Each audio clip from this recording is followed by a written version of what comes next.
नमस्कार, 20 मिनट में 20 खबर देख रहे हैं आप और आपके साथ मैं हूं ऋषिका। तो अगले 20 मिनट में हम आपको राजस्थान और देश की 20 अहम खबरों से रूबरू कराने वाले हैं। तो चलिए शुरू करते हैं 20 मिनट में 20 खबरों का सिलसिला। अलवर जिले के शाहजहांपुर स्थित टोल प्लाजा कर्मचारी ट्रक चालकों से अवैध वसूली कर रहे हैं। ये हम नहीं कह रहे, तस्वीरें इसकी तस्दीक करती हैं। अवैध वसूली के विरोध में वाहन चालकों ने टोल प्लाजा पर जमकर हंगामा किया। ट्रक चालकों का आरोप है कि फास्टैग से टैक्स कटने के बावजूद टोल कर्मी गाड़ियों से ओवरलोड के नाम पर 780 रुपए अवैध वसूल रहे हैं। ये गाड़ियों से अवैध वसूली कर रहे हैं ओवरलोड के नाम पे। कितने रुपए अवैध वसूली के रूप में ले रहे हैं? ये 780 रुपए। तो ये फास्टैग जब लागू है तो फास्टैग के जरिए क्यों नहीं काटा जा रहा है? वही कहने लग रहे हैं, आप जितना पैसा आप फास्टैग से काटिए, ये फास्टैग से नहीं काट रहे हैं। वसूली कर रहे हैं। हमारा क्या है, टोल अगर फास्टैग से भी कट रहा है फिर उससे डबल 780 रुपए कैश ले रहे हैं। ड्राइवरों के साथ मारा पिटी कर रहे हैं। फास्टैग के जरिए नहीं काटा जा रहा है? फास्टैग के जरिए नहीं काटा जा रहा है, ड्राइवरों के साथ मारपीट और कर रहे हैं। तो 780 रुपए की स्लिप वगैरह दे रहे हैं अपने को? हाँ, 780 रुपए हम दे रहे हैं। कुछ महीने पहले शाहजहांपुर में एसीबी की टीम ने आरटीओ टीम की वाहन चालकों से अवैध वसूली का भंडाफोड़ कर लाखों रुपए की नकदी जब्त की थी। लेकिन अब एक बार फिर यहां पर अवैध वसूली ने पैर पसार लिए हैं। चूरू के सुजानगढ़ में नेशनल हाईवे 58 पर रविवार सुबह भीषण हादसा हो गया। टैंकर और कार की भीषण टक्कर में जोधपुर के 4 युवकों की मौत हो गई। हादसा इतना जबरदस्त था कि कार के परखचे उड़ गए। हादसे की भेंट चढ़े चारों युवक सालासर बालाजी के दर्शन कर जोधपुर लौट रहे थे। संवाददाता से मिली जानकारी के मुताबिक चारों मृतक करीब 25 से 35 साल के थे। टक्कर होने के बाद टैंकर वैगनार कार को करीब 25 फीट तक अपने साथ घसीटता हुआ ले गया। वैगनार में सवार वासुदेव, अमित, रविदास और संजय सालासर बालाजी के दर्शन कर वापस जोधपुर लौट रहे थे। तभी बोबासर पुलिया के पास लाडनू की ओर से आ रहे केमिकल से भरे टैंकर से कार की आमने सामने टक्कर हो गई। टक्कर इतनी जोरदार थी कि गाड़ी में सवार चारों युवकों की मौके पर ही मौत हो गई। दुर्घटना की सूचना मिलते ही सदर थाना पुलिस मौके पर पहुंची और मृतकों के शवों को राजकीय बगड़िया उप जिला अस्पताल की मोर्चरी में रखवाया। झुंझुनू के बगड़ थाना इलाके के वृंदावन गांव में पशुओं के छप्पर में अचानक आग लग गई। आग की लपटें देखकर आसपास के खेतों में रह रहे लोगों में अफरा तफरी मच गई। आसपास के लोगों ने बगड़ नगर पालिका की दमकल को सूचना दी, जिसके बाद दमकल की गाड़ियां मौके पर पहुंची। तब तक पशुओं का छप्पर और उसमें बंधी एक गाय जल गई। लोगों ने गाय को बचाने की पूरी कोशिश की, लेकिन उस बेजुबान की जान नहीं बचाई जा सकी। किसान बाबूलाल शर्मा ने बताया कि अज्ञात कारणों से आग लग गई। आग से छप्पर में बंधी गाय जलकर खत्म हो गई। टीन शेड और पशुचारा भी जलकर राख हो गया। आग देखकर गांव में अफरा तफरी मच गई। आसपास खेतों से लोग भागकर आए और छप्पर में बंधे दूसरे पशुओं को बचाया। सूचना पर पहुंची फायर ब्रिगेड की गाड़ियों ने ग्रामीणों की मदद से आग पर काबू पाया, लेकिन तब तक एक गाय की मौत हो चुकी थी। पुलिस ने मौके पर पहुंचकर घटना का जायजा लिया और आवश्यक कार्रवाई की। पीड़ित बाबूलाल शर्मा ने आगजनी से काफी नुकसान होने की बात कही।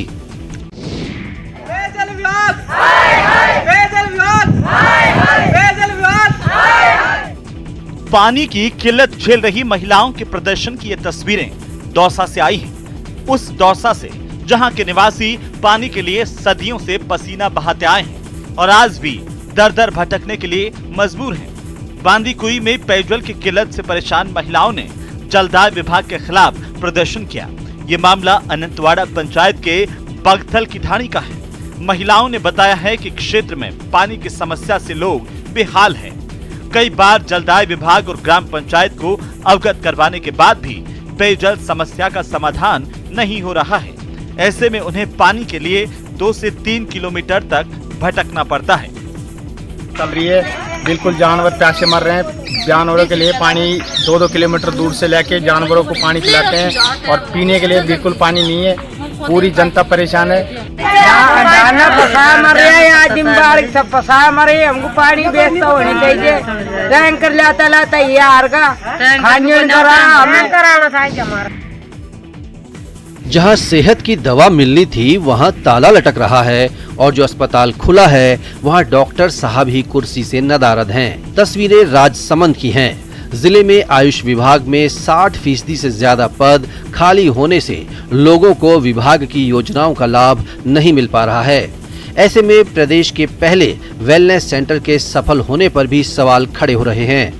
आयुर्वेद चिकित्सा सुविधा के लिहाज से जिला मुख्यालय राजसमंद 5 बेड और नाथद्वारा में 10 बेड के ए श्रेणी के अस्पताल हैं, लेकिन किसी भी जगह इंडोर सुविधा शुरू नहीं हो पाई और न ही विशेषज्ञ वैद्य लगे। राजसमंद में तो भवन के अभाव में एक कमरे में आउटडोर मरीजों को देखा जा रहा है।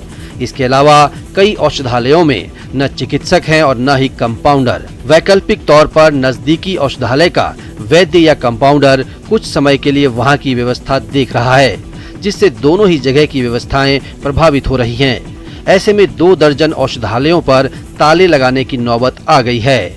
आपको बता दें कि यहाँ 98 आयुर्वेद औषधालय हैं, लेकिन आधे से ज्यादा अस्पतालों में डॉक्टर ही नहीं हैं, जबकि 60 से 70% कंपाउंडर के पद रिक्त हैं। जयपुर के शाहपुरा क्षेत्र में बंदरों का आतंक बढ़ता जा रहा है। आए दिन बंदरों के उत्पात और हमले की घटनाएं सामने आ रही हैं। आपकी टीवी स्क्रीन पर नजर आ रही तस्वीरें इसकी तस्दीक करती हैं। जानकारी के मुताबिक बंदरों के झुंड ने घर के अंदर टहल रहे इस शख्स पर अचानक हमला बोल दिया और उसे जगह जगह से काट दिया। शोर सुनकर आसपास के लोगों ने बंदरों को भगाया। इसके बाद बंदरों के हमले में घायल शख्स को शाहपुरा के राजकीय अस्पताल में भर्ती करवाया। जानकारी के अनुसार श्याम कॉलोनी निवासी रमेश अग्रवाल अपने मकान के अहाते में टहल रहा था। इसी दौरान बंदरों के एक झुंड ने रमेश अग्रवाल पर हमला कर दिया और उसे काट लिया। रमेश के शोर मचाने पर उसके परिजन और आसपास के लोग मौके पर पहुंचे। उन्होंने बंदरों को भगाकर रमेश को बचाया। बंदरों के उत्पात और हमले की घटना से स्थानीय लोगों में नाराजगी है। लोगों ने बताया कि उत्पाती बंदरों को पकड़ने के लिए पालिका प्रशासन कोई कार्रवाई नहीं कर रहा है, जिससे क्षेत्र में आए दिन इन बंदरों के हमले बढ़ते जा रहे हैं। 3000 बसों के बेड़े वाले राजस्थान राज्य पथ परिवहन निगम का हाल बेहाल है। आलम यह है कि 3000 बसों में से 300 बसें कबाड़ में बदल गई हैं। बाकी बची 2700 बसों में से हर महीने 40 से 50 बसें वर्कशॉप में पड़ी रहती हैं। इतना ही नहीं, ये भी बताया जा रहा है कि इन बसों में 2023 तक 1600 बसें चलने लायक नहीं रह जाएंगी। इस बेड़े में जो 52 लग्जरी बसें हैं, उनकी भी हालत अच्छी नहीं है। इसका अंदाजा इसी बात से लगा सकते हैं कि हाल ही में चित्तौड़गढ़ में एक लग्जरी बस के ब्रेक फेल हो गए थे और बड़ी मुश्किल से यात्रियों की जान बच सकी थी। ये तो वास्तविक स्थिति है राजस्थान रोडवेज की बसों की, लेकिन रोडवेज के सिंधी कैंप बस स्टैंड के मैनेजर का कुछ और ही कहना है। वो दावा करते हैं कि इक्का दुक्का घटनाओं को छोड़कर राजस्थान रोडवेज की हालत ठीक है। मेंटेनेंस के अंदर कोई कमी या कोई कोताही हमारे यहाँ नहीं बरती जाती। प्रॉपर एक मैनेजर ऑपरेशन रहते हैं, वो हर वक्त उनका निरीक्षण करते हैं। वर्कशॉप के अंदर नीचे सुपरवाइजरी स्टाफ रहता है। हैवी डॉकिंग से लेके ऑयल चेंज से लेके ब्रेक शू रिपेयर तक सारी चीजें एक शेड्यूल फिक्स है। चाहे उस पर्टिकुलर शेड्यूल या किलोमीटर क्रॉस करने के बाद में रोडवेज की बस का मेंटेनेंस होना ही होना है। हर परिवार का अपना घर हो, इस मंशा को लेकर केंद्र सरकार की शुरू की गई प्रधानमंत्री आवास योजना आदिवासी बहुल डूंगरपुर जिले में भ्रष्टाचार की योजना बन गई है। जी हां, डूंगरपुर जिला परिषद कार्यालय में गुहार लगाने आए ये वो लोग हैं जिनका सरकारी दस्तावेजों में घर बन चुका है, लेकिन हकीकत में इनके पास आज भी अपनी छत नहीं है। बिछीवाड़ा पंचायत समिति की बेहड़ा पंचायत के पीड़ित गणेश खराड़ी ने बताया कि उसका आवास उसके जॉब कार्ड पर 24 मई 2018 को स्वीकृत हुआ, लेकिन सरपंच और ग्राम विकास अधिकारी ने उसके खाते के पैसे किसी और को ट्रांसफर कर दिए। हमारा जो प्रधानमंत्री आवास की लिस्टों में हमारा नाम था, लेकिन जॉब कार्ड किसी अन्य के नाम पे रजिस्टर करके उन्होंने दूसरे को दे दिया। हमको एक भी किस्त नहीं मिली। पीड़ितों ने जिला परिषद सीईओ को मामले की शिकायत करते हुए कार्रवाई की मांग की है, तो सीईओ ने जांच कराने का जुमला उछाल दिया। डटे रहे तो जीत जाएंगे, चुप रहे तो मिट जाएंगे। इसी उद्देश्य से कोविड स्वास्थ्य सहायकों का धरना प्रदर्शन जारी है। रविवार को दौसा में सीएचए ने बड़ा प्रदर्शन किया। इसके लिए दौसा के सोमनाथ सर्किल पर कोविड स्वास्थ्य सहायक एकत्रित हुए, लेकिन पुलिस ने उन्हें तितर बितर कर दिया। इसके बाद कोविड स्वास्थ्य सहायकों ने सोमनाथ सर्किल से कलेक्ट्रेट तक रैली निकाली। इस दौरान सीएचए संघ ने प्रदेश सरकार के खिलाफ जमकर नारेबाजी की। इस दौरान पीपीई किट में पुतले बनाए ताकि ये मैसेज जा सके कि कोरोना के समय इन्हीं कोविड स्वास्थ्य सहायकों ने अपनी जान की बाजी लगाकर काम किया था और अब उन्हें नौकरी से निकाल दिया गया है। जयपुर की एसीबी टीम ने जोधपुर जिले के लोहावड़ थानाधिकारी केसाराम बांता और दलाल बने एक शराब ठेकेदार को 15,000 रुपए की रिश्वत लेने के आरोप में गिरफ्तार किया है। लोहावड़ पुलिस थाने में दर्ज एक मामले को रफा दफा करने के लिए थानाधिकारी ने 1 लाख रुपए की रिश्वत मांगी थी। शनिवार को थानाधिकारी के दलाल को शराब की दुकान पर 15,000 रुपए लेते हुए पकड़ लिया गया। वहीं एक दूसरी टीम ने थानाधिकारी को पकड़ा। पूछताछ के बाद दोनों को गिरफ्तार कर लिया गया। एसीबी के महानिदेशक भगवान लाल सोनी ने बताया कि लोहावड़ पुलिस थाने में एक व्यक्ति के खिलाफ SC/ST एक्ट के तहत शिकायत दी गई थी। इस शिकायत को दर्ज नहीं करने की एवज में थानाधिकारी ने परिवादी से 1 लाख रुपए की मांग की थी। शिकायत की पुष्टि होने के बाद जयपुर से एसीबी की एक टीम लोहावड़ पहुंची। शनिवार रात परिवादी को 15,000 रुपए के साथ भेजा गया। केसाराम ने उसे ये राशि लोहावट में शराब की दुकान पर रणवीर सिंह को देने को कहा। परिवादी के शराब की दुकान पर रणवीर सिंह को रंग लगे 15,000 रुपए देते ही एसीबी की टीम ने उसे दबोच लिया। इसी समय एसीबी की दूसरी टीम ने केसाराम को पकड़ लिया। बाड़मेर पुलिस की गिरफ्त में खड़ा ये वो आरोपी है जो फेसबुक पर फ्रेंड बनकर सामने वाले को 40,000 का सॉलिड चूना लगा चुका था। मिली जानकारी के मुताबिक इसने बाड़मेर शहर के एक युवक को फेसबुक पर फ्रेंड बनाकर 40,000 रुपए हड़प लिए। पीड़ित किशन लाल गौड़ ने शहर के कोतवाली थाने में फेसबुक पर दोस्त बनाकर फोन पे के माध्यम से फ्रॉड करने वाले अज्ञात युवक के खिलाफ मामला दर्ज करवाया है। शहर कोतवाली के मुताबिक साइबर सेल की टीम से आरोपी मुबीन खान को अलवर से पहले ट्रेस किया गया, जिसके बाद टीम को अलवर भेजा गया, जहां अलवर पुलिस के सहयोग से कोतवाली पुलिस ने आरोपी मुबीन खान को दस्तयाब कर पूछताछ की और धोखे से हड़पी गई 40,000 रुपए की राशि बरामद कर आरोपी को गिरफ्तार किया। टोंक जिले के सोहेला की रहने वाली गीता देवी को पिछले 6 महीने से खाद्य सुरक्षा योजना में मिलने वाला अनाज नहीं मिल रहा है। सरकारी स्तर पर लापरवाही के चलते बीपीएल सूची और राशन कार्ड से नाम हटा दिया गया। अब महिला ई मित्र से लेकर पंचायत स्तर के अधिकारियों से गुहार लगा रही है, लेकिन राशन कार्ड और बीपीएल सूची में नाम नहीं जुड़ रहा। ई मित्र संचालक भी सरकार की इस लापरवाही से परेशान है। ई मित्र संचालक के अनुसार सरकारी स्तर पर बड़ी लापरवाही है। सरकार की योजनाओं का लाभ आमजन तक पहुंचाने के लिए सरकार लगातार प्रयास कर रही है, वहीं से जरूरतमंद को योजना का लाभ नहीं मिल पाता। देवभूमि के कण-कण में भगवान का वास है। यहाँ हर गांव या घाटी में मंदिर है।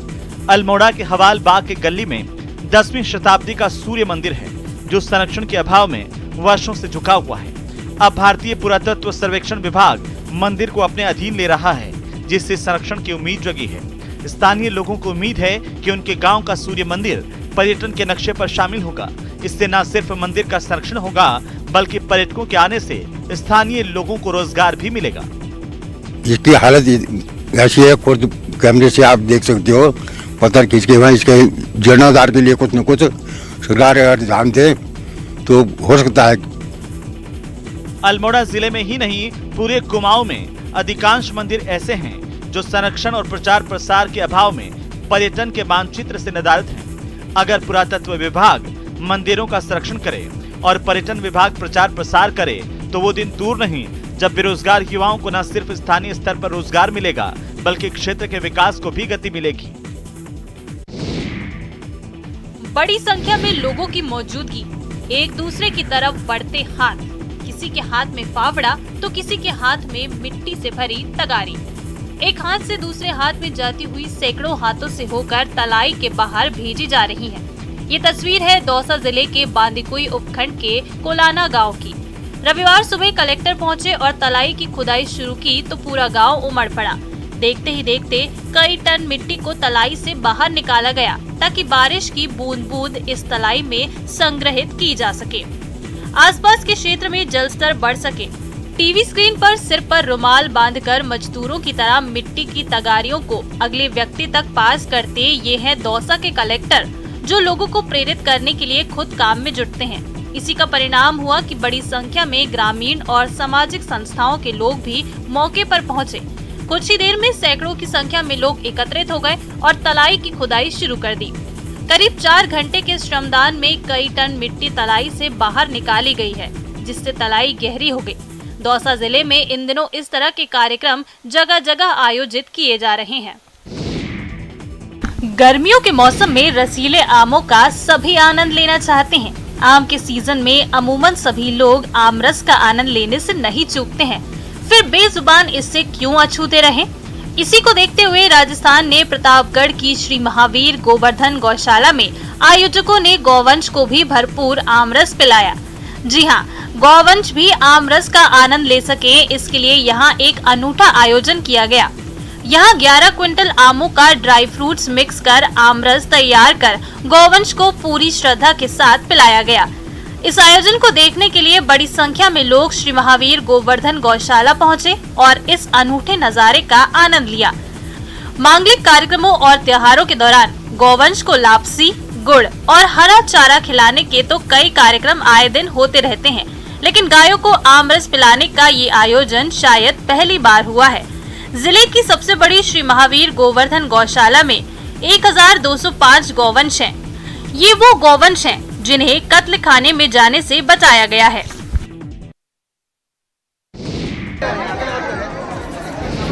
शिरडी का साईं मंदिर, जहां बाबा के दर्शन मात्र से सारे दुख दूर हो जाते हैं, बिगड़े काम बन जाते हैं। तभी दुनिया के कोने कोने से श्रद्धालु अपने आराध्य के दर्शनों के लिए शिरडी पहुंचते हैं। अपने साईं के श्री चरणों में अपनी मेहनत की कमाई अर्पित करते हैं। कोरोना महामारी के बाद साईं मंदिर खुलने पर पिछले 7 माह में श्रद्धालुओं ने बाबा के दरबार में दौलत के ढेर लगा दिए हैं। अक्टूबर 2021 से मई 2022 तक बाबा के दरबार में 188 करोड़ 55 लाख रुपए का चढ़ावा आया। साईं मंदिर खुलने के बाद 5 महीने में 41 लाख श्रद्धालुओं ने साईं की समाधि के दर्शन किए हैं। शिरडी साईं बाबा ट्रस्ट ने आधिकारिक तौर पर यह जानकारी देते हुए कहा है कि साईं मंदिर में चढ़ावे में कोई कमी नहीं आई है। कोविड की स्थिति पहले काफ़ी हमारा साईं बाबा संस्थान की तरफ आने वाले दान का ओघ काफ़ी कम हो गया था, लेकिन मंदिर खुलने के बाद आने वाले दान में काफ़ी बढ़ोतरी दिखाई गई है। और आज तक अक्टूबर 2021 के बाद आज तक साईं बाबा के डोनेशन बॉक्स में 188 करोड़ 55 लाख से भी ज़्यादा दान डाला गया है। बद्रीनाथ धाम की यात्रा में उमड़ रहे आस्था के सैलाब को देखते हुए लग रहा है कि इस बार पिछले सालों के सभी रिकॉर्ड टूट जाएंगे। यहाँ पर साल 2017, 2018 और 2019 में एक महीने के अंदर 4 से 5 लाख तीर्थयात्री बद्री विशाल के दर्शनों के लिए पहुंचते थे। वहीं कोरोना की वजह से 2 साल बाद शुरू हुई इस यात्रा में इस बार सभी रिकॉर्ड टूट गए हैं। एक महीने में 6,50,000 तीर्थयात्री भगवान बद्री विशाल के दर्शनों के लिए पहुंच चुके हैं। आने वाले दिनों में बरसात से पहले यात्रा में और वृद्धि होने की संभावना है। लगभग 6.5 लाख से ज्यादा यात्री बद्रीनाथ आ चुके हैं और सभी जो यात्री आ रहे हैं भगवान बद्री विशाल के दर्शन के लिए, सभी को बढ़िया अच्छे ढंग से दर्शन हो रहे हैं। सभी लोग खुश हो गए यहाँ से भगवान की दरबार से जा रहे हैं। भगवान बद्री विशाल सबकी मनोकामना पूर्ण करेगा। बद्रीनाथ धाम के साथ साथ हेमकुंड साहिब की यात्रा भी चरम पर है। हेमकुंड साहिब में लगभग 60,000 तीर्थयात्री मत्था टेक चुके हैं। ऐसे में लग रहा है कि 2022 की 4 धाम यात्रा ऐतिहासिक होगी। जय जय ज्योति चरण, जय जय महाश्रमण सरी के जयकारों की गूंज नोखा रोड राष्ट्रीय राजमार्ग से भिनासेर के गली मोहल्लों तक रही। ये अवसर था तेरापंथ धर्म संघ के 11वें आचार्य महाश्रमण के भिनासर में मंगल प्रवेश का। बड़ी संख्या में श्रावक समाज सहित विभिन्न धर्म और समाज के लोगों की मौजूदगी में आचार्य महाश्रमण ने अपनी धवल सेना के साथ भिनासर में मंगल प्रवेश किया। महाश्रमण के इंतजार में सैकड़ों की संख्या में अनुयायी सड़क के दोनों तरफ हाथ जोड़े खड़े रहे। शिक्षा मंत्री डॉक्टर बीडी कल्ला ने महावीर चौक में आचार्य का स्वागत कर आशीर्वाद लिया। इस दौरान मंत्री कल्ला ने तेरापंथ भवन में आचार्य महाश्रमण से आचार्य तुलसी और आचार्य महाप्रज्ञ के जीवन से जुड़ी यादें साझा की। आचार्य महाश्रमण ने जैन पब्लिक में श्रद्धालुओं को प्रवचन दिया। छत्तीसगढ़ के कोरबा जिले से हैरान कर देने वाले जंगली जानवरों की वीडियो आते रहते हैं। कोरबा अपने वन्य जीवों के लिए अक्सर सुर्खियों में रहता है, चाहे वो हाथी, तेंदुआ, उड़न गिलहरी या फिर किंग कोबरा ही क्यों ना हो। रविवार को ऐसा ही एक वीडियो सामने आया जिसे देख लेने से इंसान की रूह कांप जाए। मामला है कोरबा के रविशंकर नगर से लगे दादर रोड निवासी राजेश पांडे के घर का, जहां एक बेहद मोटा और गुस्सैल कोबरा सांप को देखा गया, जिसे देख लोगों की हालत खराब हो गई। बड़ी दुर्घटना की आशंका से डरे सहमे घर वालों ने बिना देरी किए जिले के रेस्क्यू टीम प्रमुख जितेंद्र सारथी को इसकी जानकारी दी, जिसके बाद हालत की गंभीरता को देखते हुए जितेंद्र सारथी अपनी टीम के साथ मौके पर पहुंचे और रेस्क्यू ऑपरेशन चालू किया। लेकिन ये इतना आसान नहीं था। जितेंद्र सारथी ने जैसे ही टांग से पत्थर के पीछे छिपे बैठे विशालकाय कोबरा को निकालने का प्रयास किया, जोरदार आवाज आने लगी। फिर बाहर निकलते ही कोबरा जितेंद्र सारथी को दौड़ाने और काटने का प्रयास करने लगा, जिस पर सारथी ने पीछे हटकर अपनी जान बचाई। काफी मेहनत के बाद रेस्क्यू के उपरांत उसको पकड़ने में कामयाबी हासिल हुई। गुलाबी शहर जयपुर में कोरोना संक्रमण के कम होने के साथ ही एक बार फिर से ग्लैमर की दुनिया में तड़का लगा है। पिछले 2 साल से मिस राजस्थान के लिए ऑनलाइन हो रहे ऑडिशन इस बार ऑफलाइन शुरू हुए हैं। सौंदर्य प्रतियोगिता मिस राजस्थान 2022 के ऑडिशन में गर्ल्स ने अपने टैलेंट और योग्यता का परिचय दिया। राजस्थान के कोने कोने से आई गर्ल्स ने बड़े उत्साह के साथ ऑडिशन में भाग लिया। दुनिया में फैशन इंडस्ट्री में कदम रखने को बेताब करीब 1000 से अधिक गर्ल्स ने ऑडिशन के दौरान अपने टैलेंट से जूरी पैनल को प्रभावित किया। खास तौर से इंट्रोडक्शन और कैटवॉक राउंड में खूबसूरत गर्ल्स ने पूरे आत्मविश्वास के साथ जजेस को अपने टैलेंट से रूबरू कराया। हमारे ऑडिशंस तो ऑनलाइन हुए थे, तो मैं पहले तो अपने आप को बहुत लकी फील कर रही हूँ कि मैं ऑडिशंस के आज एज अ जज बैठी हूँ और वो भी ऑफलाइन। इतना अच्छे लोग और इतने एनर्जेटिक हैं यहाँ पे। Thank you sir. मैं हमेशा आपकी और निमिषा मैम के लिए ग्रेटफुल रहूँगी कि मुझे ये प्लेटफॉर्म मिला और मैं विनर हूँ। तो फिलहाल इतना ही, दीजिए इजाजत, नमस्कार।